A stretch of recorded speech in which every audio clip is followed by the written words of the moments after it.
May gabi mga kaigsunan, o balik na sab kita din sa atong tulamanon, tak na sa pagtuon, o karong gabi na atong pagkatiwason kining atong lesson for this week nga wala nato nasugdan tungod sa kakulian o sa daghan nato nga mga appointment nga atong giatubang. But tonight, we will try our best na ato ni siyang ma-presentar ang mga pipila ka mga importante nga punto sa atong pagdala sa atong lesson for tonight. So atong pagatunan ang atong lesson nga nagapanguluhan for this week, Images of the End. Akong gihangyo ang tanan sa pagduko sila mga ulo samtang kita magkaampo. Amahan nga balaan, kami nagabalik na usab dinhi sa Hope Channel Studio kung sa diin kami magsugod na usab sa pagtuki sa among lesson for this week. O kami magkapasalamat una sa tanan sa panalangin nga among nabatnan sa tibok nga semana nga mga maoy nagpahatag namo kaligon sa pagtuo diha kanimo bisan pa sa mga kakulian, sa mga daghan nga mga hagit sa kinabuhi nga among giatubang. Apan kami nagkapasalamat gihapon sa imong dako nga gugma nga imong gitagana alang kanamo. Panalangin ni kani among pagtuon nga kabay-on ta among matultulan ang mga nindot nga punto nga angay namo pagalantawon ug labaw sa tanan, angay namo pagtun-an aron kini among makinabuhi sa among tagsa-tagsa ka mga kasing-kasing. Daghang salamat sa imong pagtubag sa among pagampo, mausab sa among mga viewers, sa among mga tigpaminaw nga nagasunod nini. Kabayon ta ang panalangin nga gikan sa kitasaan, maanaa kanila karon. Daghang salamat sa imong pagtubag sa kini nga pagampo uban sa pagkuyog nimo sa nining mga programa karong gabi una sa ngalan ni Ginoong Hesus. Amen. So karong gabi una atong pagalantawon ang atong lesson for this week nga nagapanguluhan, Images of the End. Actually, this is a continuation of what we discussed last week because it still focuses more on the images and then trying to foreshadow kaning mga presentation sa last day events. Not really, although I must say nga, in my personal nga panglantaw ani nga lesson, this is actually my first time nga how kaning nakita nako bang usa ka author giyon sa niya pag-adjust ang sugilanon sa one particular book sa Bible or mga pipila din nga giyang gisgutan. Of course still no na diya gyapon sa Book of Daniel. Tapos karon gigamit na po niya ang sugilanon ni Jonah. Giyon sa niya ni pagkanang not really manipulate kanang giyon sa niya pag i-interwove niya sa mga events that will soon to come, no, or that will come soon. So ato na siya pangkalantawon because that is very interesting. Like for example in the story of Jonah, how the author was actually able to make such kind of kanang presentation that from his kanang study of the Bible, iyang i-present nga this particular story, it actually foreshadows kanang events nga mahitabo sa unahan. Particularly, ang technical term nga gigamit is actually last day events. So, ang gigamit niya dinhi nga memory text, makita sa Jonah 1:9. If you really want to go into the very context of this, kay kaning manggod kung ang ganing memory text manggod is just a particular verse, no, coming from the whole narrative of the chapter. So kung gusto ginato makuha ang full context niini, the best thing to do of course is to read, no, atong basahon ang the whole chapter para makita ginato ang overall landscape sa story ni Jonah, and then ma-relate na to kung unsa pod ang buot pasabot nining memory text nga gigamit sa author. Okay, so wala na kayo nagipadako sa author kay, you know, assuming, probably nga, kita na po mo dugang anak, kay di po maayo nga tanan i-provide sa author, no? Dili na siya maayo sa ka magtududlo nga, marag spoon feeding ba? Kana bitong, ang imong ihatag sa imong mga estudyante nga ng ready-made answers na. So that's why, ingon nila kung ready-made answers, you're not teaching life, no? You're teaching something other than life. So, don't give everything. So that's the reason as to why this author did not actually kanang explain everything. So ako nakita, iyan lang gikuha ang pinaka mga halangdon kay nga mga punto dinhi mga kaigsunan. Like for example, no, ingon dinhi sa Jonah 1:9, This refers to the story of Jonah. Akong basahin na sa New King James Version. So he said to them, to the people in Nineveh, no? We know the story of this. Later on, we'll go back to that kay naman ko'y particular nga subtopic or day lesson nga naghisgot may tungod sa story ni Jonah. So he said to them, I am a Hebrew. He identifies himself kung unsa ang iyang rasa. That is very, very important. When you introduce yourself kasi sa usa ka lugar nga considered to be as kanang strange and you could also consider yourself a stranger, unya mga tao nga wala sila sense of consciousness regarding sa kanabitang imong moral standards or the message nga imong buot nga ipaabot kanila. It's too dangerous and it's too risky for him to declare such. In fact, na yung mga pipila ka mga sugilanon sa Biblia nga sa sulusama ani nga sulusama ani nga sitwasyon, pero wala nila gi-reveal no ang ilang national identity, like for example in the story of Mordecai, in the story of Esther at first, even in the story of Abraham. So na sense of kanang denial, not because they want to do it, but because they want to protect something right there.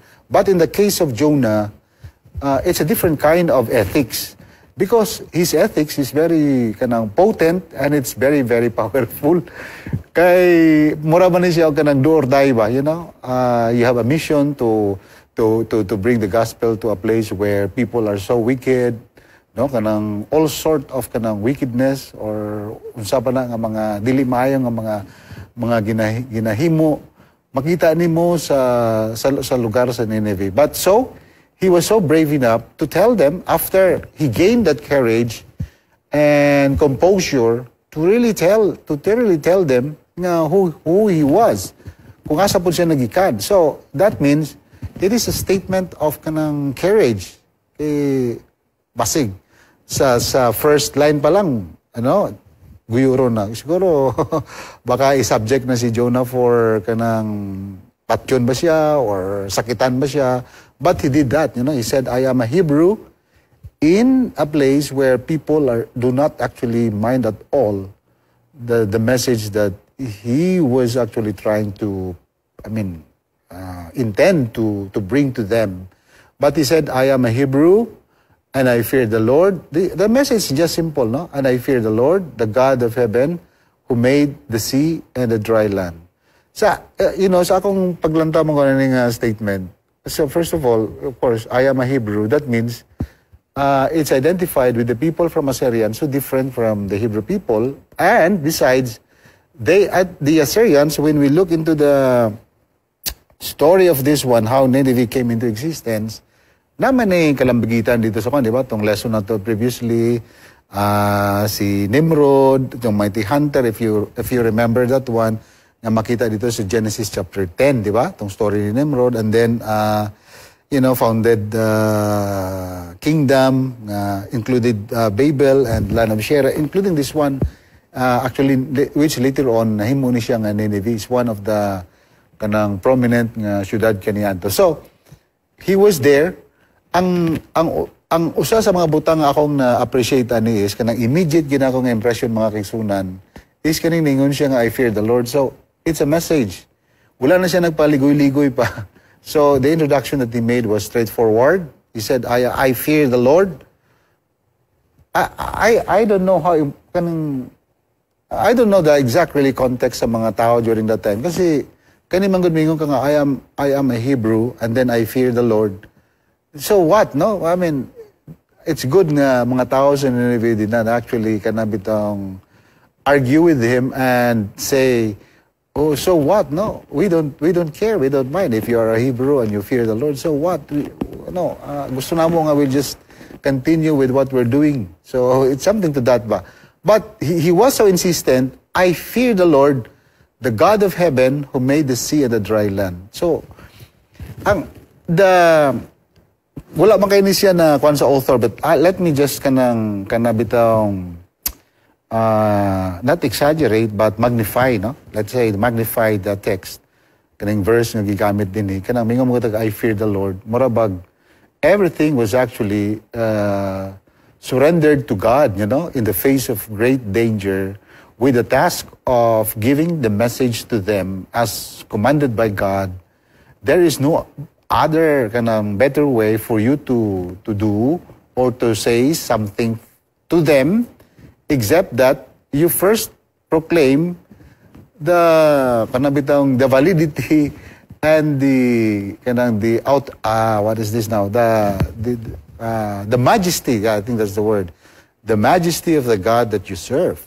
And I believe that because of their history, dili pod ko mo tuo nga wag pod sila when you say magod Hebrew, I think because the history how this was formed and how Nineveh was actually established and how the people built this one and from what particular kanang origin of kanang history they actually came from. So I think in one way or another, aduna sila kahibalo sa God nga ginaserbisyohan sa mga Hebrewanon. That's why in the case of Jonah, he right away declared to them the very God that the Hebrew people, because I must assume that they knew this God, no? Because it ran through the annals of their history. I think part of their history talk about this one on how their history started. So it was just right for Jonah, nganingon siya nga, I fear the Lord, and then the God of heaven, referring it to not the God here on earth, the God probably that they worship, the Assyrians worship, but it's actually the God that actually, the God who is actually up there in heaven. So, very clear, no? So, I fear the Lord, meaning to say, I love the Lord. Morabag, I came here for the sake of God, because I love God, and therefore, I want to extend this love to you. And the God that I bring is a God who is actually the God of heaven. So when you speak the God of heaven compared to the gods here on earth, so that means the God of heaven is mas higher siya, no? Kaysa kanang mga gods nga ilang i-worship din sa kalibutan. So is a supreme being that rules over the earth and rules over all kingdoms here on earth, and not only rules, but he actually owns the earth, because he was the one who created the earth. So that's why he said, "Iyang gisumbayan, no, who made the sea and the dry land." Because this is just my assumption. Wa mo na ako nakita diri sa lesson. Tungod kay they knew the starting point of their history, where it started. That's why Jonah bring their minds back to the creation week, no? Who made the sea and the dry land. Kasi when we kanabitang, di ba, sa study sa Sabbath, kanabitang presence manggod sa creation, di ba? With God being responsible for creating all of those things in 6 days of creation. You cannot help actually but really admire, no? And that such kind of admiration would lead you to worship kanang imong simbahon kani nga Ginoo. So I think it's a kind of evangelism, a type of evangelism that actually introduces the principle of worship, because he brought the idea of the God of heaven who created in Jonah 1:9 the sea and the dry land. The same is true with the teaching of the Sabbath, because when the Sabbath was established and founded clearly, even before the Ten Commandments were given, duwa ka tablet of stones, it was already given long time ago. In the book of Genesis, you see the origins, no? In the book of origins, the book of the beginnings. But the essence, of the Sabbath is actually worship. Why? Because when you look into the Sabbath, the seventh-day Sabbath, the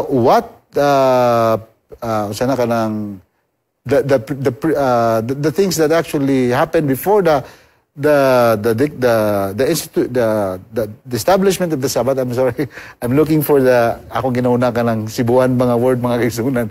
So, ang kon ba, kanang things that actually considered to be as a prelude to the seventh day are all the sequence of God's creation.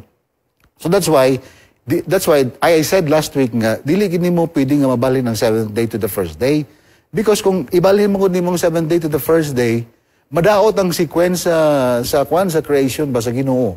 And then, once madaot maguna siya, then little by little, murag mawala na ang meaning sa creation. Then we start to think, kaning creation anyway, kwan man ni, poetry man ni, dili man ni siya literal, see that one? But if you look at the seventh day Sabbath, in the context of the creation that happened prior to the establishment of the Sabbath, then we'll see, kanabitang ginapagawas nga, God really deserves our worship. So, mao po ning ipalabas din sa case ni Jonah. In fact, mao po ni ang issue nga mugawas sa last day events nga gi-foreshadow sa mga tuluraman gud ni ka mga kwandiri, no? Kaning mga accounts, no? Historical accounts sa Bible nga gigamit sa tong author. Like for example, the mission of Jonah to Nineveh, the fall of Babylon, and the rise of Cyrus, mga kaisan. So, dili na kayo magdugay dito sa sugilano ni Jonah. Pero siguro lang mangutanan ta kay ingong mga pastor nga kani siya mag-foreshadow man na siya sa mga panghitabo sa last day events, in what particular way. So that could be a very good question ba nga atong pagalantawon. So sa unsa man nga pamaagi nga kani siya kining storya ni Jonah, mag-foreshadow siya ba. So you can read that sa Monday's lesson. It started with the reluctant prophet. Yeah, mga kaigsunan, it says there, no? If I may read for a while here, no, makita ni siya sa Matthew 12:38-42. Morning gigamit sa tong author. Many believers have found reflections of themselves in this reluctant prophet. The story also contains remarkable overtones of future events. So, dali raman ni siya. Di man kayo ni siya theologically kanang difficult. Kay lantawan naman mo ang storya ni Jonah. All you have to do is read the story of Jonah. And then, imong lantawan kung which areas yung story, mura na siya, mura bitaw imong i-allegorize kung which part of the story nga. Pwede na to, ang prinsipyo lang ha, yun sa itong author, ayaw po itong mga tanan na po nga mga twist and turns of story or whatever. Ay, di na po na siya. Kaya lang, the very essence of the story, which actually brings certain principles, nga pwede na ito magamit sa paglantaw sa mga events nga coming, you know, in the days to come sa gitawag na itong last day event. So that's why ang gigamit sa itong author mo diya sa Matthew 12:30-42. So nakita na ito nga si Jonah was considered to be as a reluctant prophet, di ba? O nga na because he was afraid, no? Kay kinsa manggod ang mangisog nga mga sa Nineveh, considering the kind of people nga naa didto mga igsunan. Pero and then ang kani mga the scribes and the Pharisees were actually kanang looking for the signs. There is sa story, no, passage asked Jesus for a sign to prove his authority, if you look at the lesson. So pero ang gi-respond magud ni Jesus is ingon siya nga no sign will be given except, no, the sign of the prophet Jonah. You see that? So, except the sign of prophet Jonah. So, wala gitaga, except lang. So, unsa man nga mga senyales, mga kaigsunan. So, yan, Jesus explains nga, as Jonah was in the belly of the fish 3 days and 3 nights. So, mauna ning overtones. Mauna ning ipasabot sa author nga, it actually foreshadows kanang the events in the last days. So this is the very point of that one. So 3 days and 3 nights. So the Son of Man will be 3 days and 3 nights in the heart of the earth. Meaning, simple lang. Ang sign lang yun is, nga dapat nila makuha ayang authority is, message niya is, kanang 3 days and 3 nights, referring to his death, burial, and resurrection. Mauna siya mga igsunan. So, he warns the people of Nineveh kanang will stand in judgment over this generation because they are rejecting someone greater than Jonah. So, di ba? Mura bag ka ng, ako mas, labaw po kay Jonah, pero may pa tong mga tao, kay i-accept nila si Jonah. Karon, I'm already here in front of you, the fulfillment of the prophecy, in the presence of the Messiah that was prophesied before, many years ago, and now, I'm here niya. Dili, magkas pagid mo doubt, no? I mean, di pagid mo tuo, disbelief, no? Magkas pagid mo disbelief. So, I am kanang greater than Jonah niya, di ba? Di pagid mo to. Mo tong gigamit mo niyan tong panahon ni Solomon nga, katabi tang Queen of Sheba, who traveled far to hear, para lang yun nga makapaminaw sa kaalam ni King Solomon. Layo kayang gibiyahe mga kaigsunan, yet, someone greater than Solomon is actually here, and yet they are not willing to listen to him. Yeah. Mo na siya ang essence na. So, the point is, okay, kani nga mensahe nga, it's actually the same kind of message. No? The mission is the same, mga kaigsunan. Sometimes, maka-face tag mga dangers sa pagdala ni nga mensahe, usay, makabaton tag ka ng ngilngig kay nga negative response, no? Negative responses. So it's just the same with Jonah. But we have to remember that in the message nga itong ginapresentahan is, we present Jesus who is actually greater than Jonah and greater than Solomon. If people nga naglisten sila kay Jonah and then they repented, and Solomon, the Queen of Sheba, went to the place, Kingdom of Solomon, who traveled so far, para lang yun maminaw sa wisdom ni Solomon, how much more na to this Jesus. So, mao ni ang atong mission. This is the kind of thing that foreshadows sa mga events in the last days. So, why? Because this church in particular, I'm sorry for those na bilong sa laing kanang religious denomination, but we still respect you. But in our particular case, we have that mission, and that mission is actually a Jesus-centered type of mission, who is greater than any person on earth, who is greater than any Bible character mentioned in the Bible. So, mao na siya mga kaigsunan. So, in fact, in our lesson, again, ako na nang-explain kato, ingon siya nga, I am a Hebrew, I fear the Lord, the God of heaven, who made the sea and the earth. So, this, kanina nga statement, according sa author, sa Jonah 1:9, it alludes, no? Kanang, ni-connecta siya dito sa Revelation 14:7. Kaning 14:7, mo ni siya ang the three angels' messages. So, I mean, the theme, gabalik-balik lang siya mga kaigsunan. So, the heavens and the earth. So, importante din in creation. So, mo bitaw na nga, ang issue sa last day is actually the issue of obedience in relation to kanang worship mga kaigsunan. Obedience mga God. In a way, ang other term nga itong magamit din na is actually worship. Kasi when you render obedience to someone whom you think is greater than yourself, and not only greater than yourself, is someone who created this whole universe, this vast universe, mga kaigsunan, when we have that kind of thinking, that person actually deserves nothing less, no? Or nothing more but actually worship. So, the presence of creation story is very important to the point of worship. Because if you remove the sequence of the creation, mawala ang imong bitang connectivity mga ignorance. Kay gi-arrange magud na in a logical way.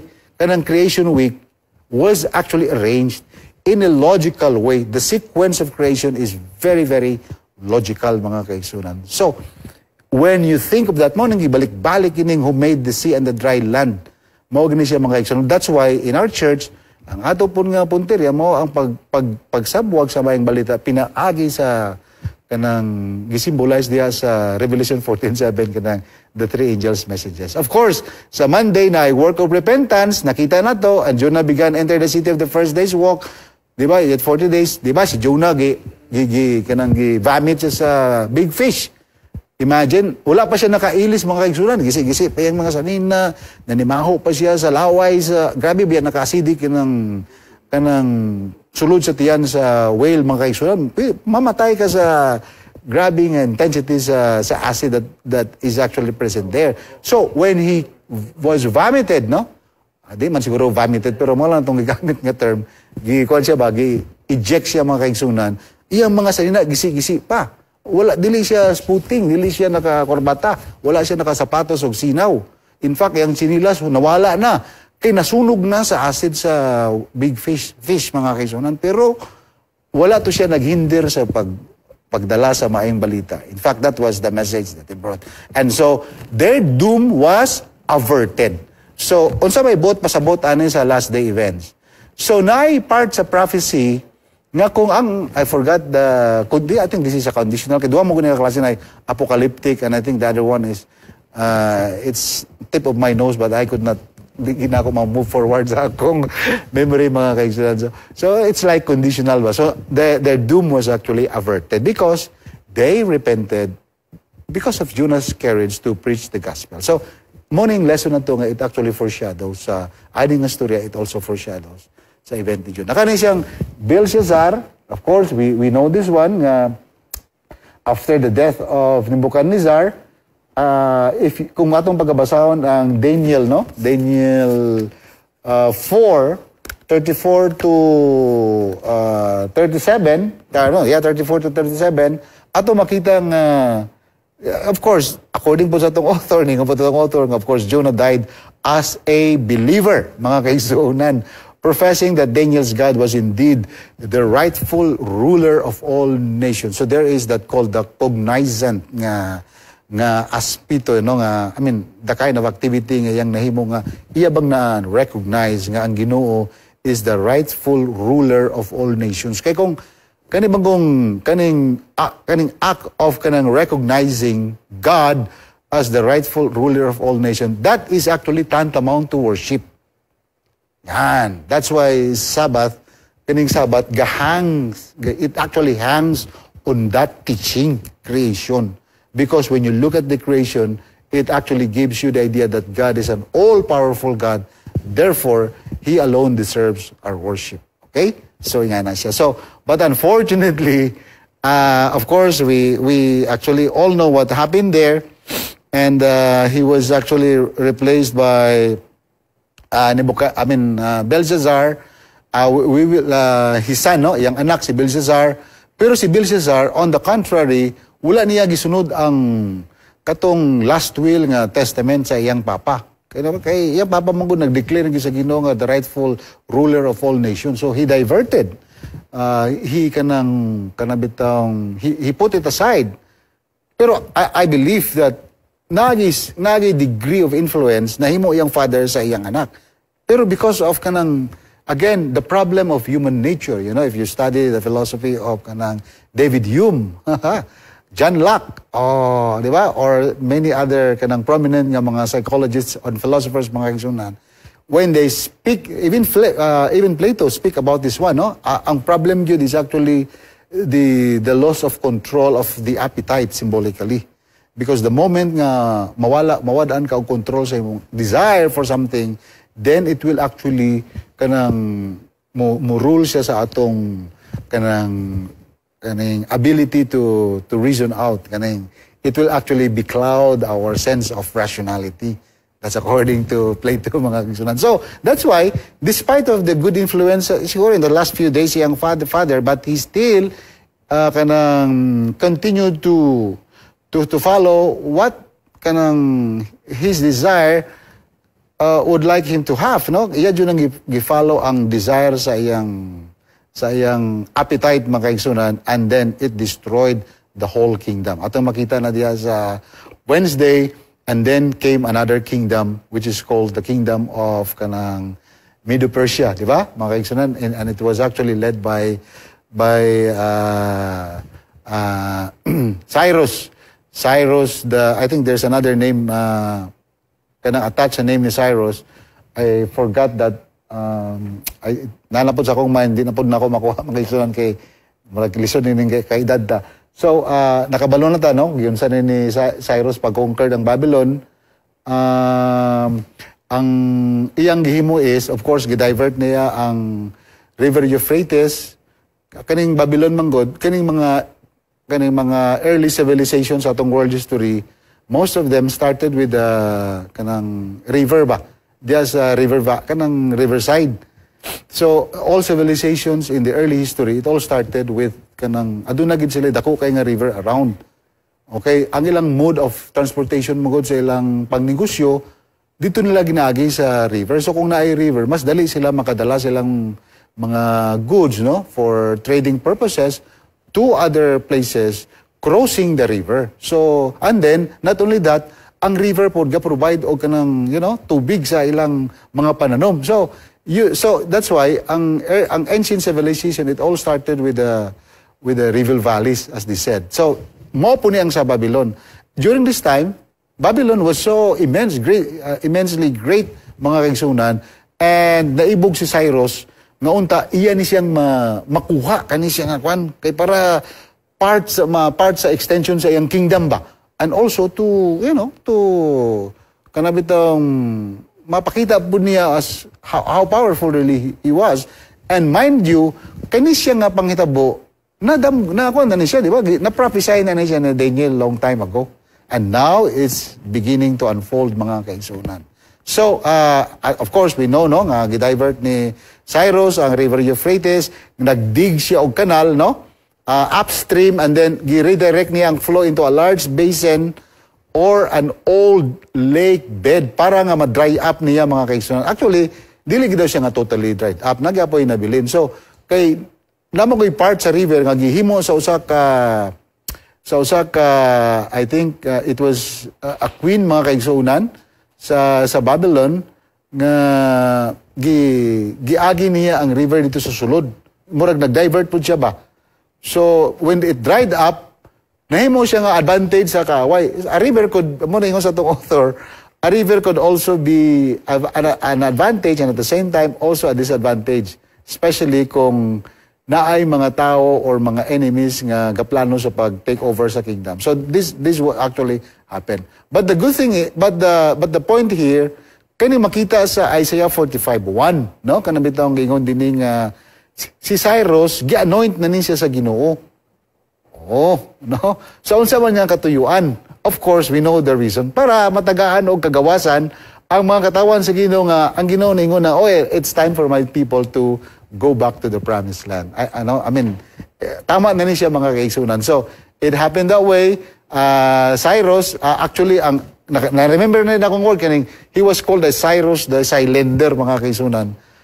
In fact, ato na makita sa mga museum karon nga na-displayed somewhere in Iraq and some other places, mga kaigsunan, nga diha sa, I think, if I were not mistaken, somewhere in Mesopotamia.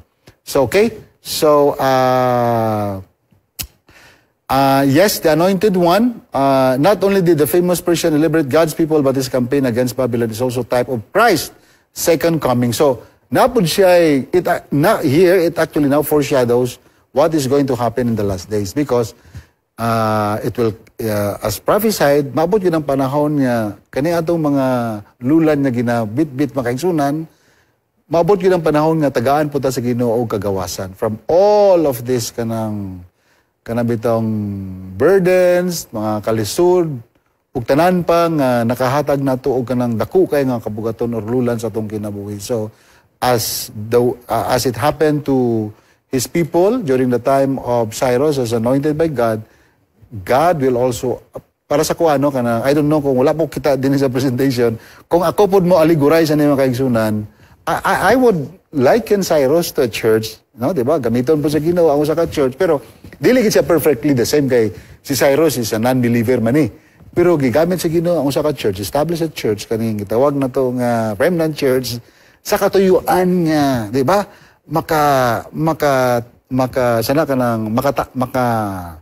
Makahatag na to og kanang kahayag, and then aron mga makita na to ang plano sa Ginoo sa katapusan nga adlaw, so that makita nato bitaw kanang minsay sa paglaom nga atong mabatnan for as long as we stay faithful to Him. So the same is true here sa story ni Cyrus. So in fact, of course, dili na mo debating anong anointed or whatever, nganong gi-anoint man na si Cyrus nga dili man na siya is a pagan, dili man na siya magtotoo sa Ginoo.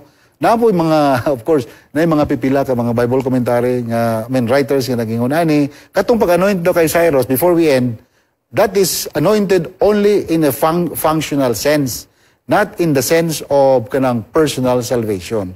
Meaning to say, adunay mga tao nga although dili gid sila magtotoo sama nato, pero we never know, ginagamit dahil sila sa Ginoo arang for the purpose of kanang matuman ang iyang katuyuan, to aid God fulfill His mission. So sometimes God would use a non-believer, siguro somebody nga gina-dislike na to, pero in a way, you never know and you cannot kanang discount God, ginagamit dahil siya sa Ginoo for that particular purpose.